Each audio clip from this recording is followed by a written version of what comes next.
Well, that's right, Sana. Yes, as we heard there from Makram Daboub, he's talking about the lack of concentration in that first game. They went down just 70 seconds into the match when they lost to Iran 4-1. But they did get that very important goal from Tamer Sayam, so they do have something to build on going into this game against the UAE. I'm joined now by Bassel Miqdady, who is the founder of footballpalestine.com, a website that obviously does what it says on the name, and also a contributor for Al-Jazeera.com. Bassel, we've just seen the teams coming in. How do you think the Palestinian team is feeling about this match going into the UAE?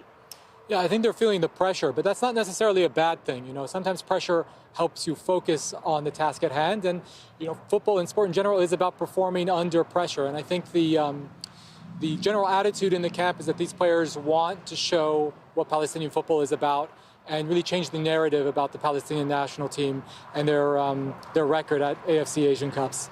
We saw that goal from Tamer Sayam. It was the second goal at an Asian Cup for the Palestinian team. We mentioned earlier that the team haven't been able to win an Asian Cup match so far in the history of their performances at this tournament. Do you think that's likely to happen tonight or perhaps in the next game?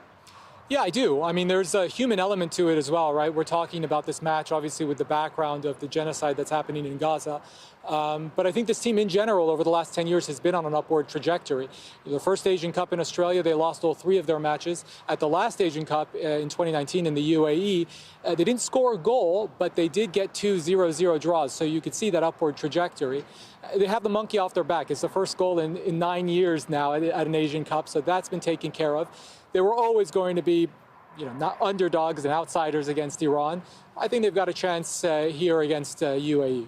Right, we saw that the coach, the captain of the Palestinian team has said, you know, the UAE is much more in our class as opposed to Iran, which they knew that was going to be such a difficult game against Iran. What do we expect from the United Arab Emirates going into this game? Yeah, that's correct. I think anytime 2 Arab nations face in a competitive match, it's a derby, and you're probably going to see, you know, a very, very closely fought match.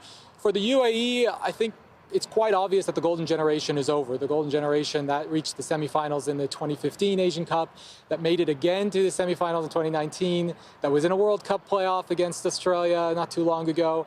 But this is a completely new side. Even Ali Mabhout, who's a veteran of those sides that I mentioned, he was an unused substitute against Hong Kong. And that match against Hong Kong, you know, I wasn't so convinced. 2 penalty goals, and that was only after VAR had intervened.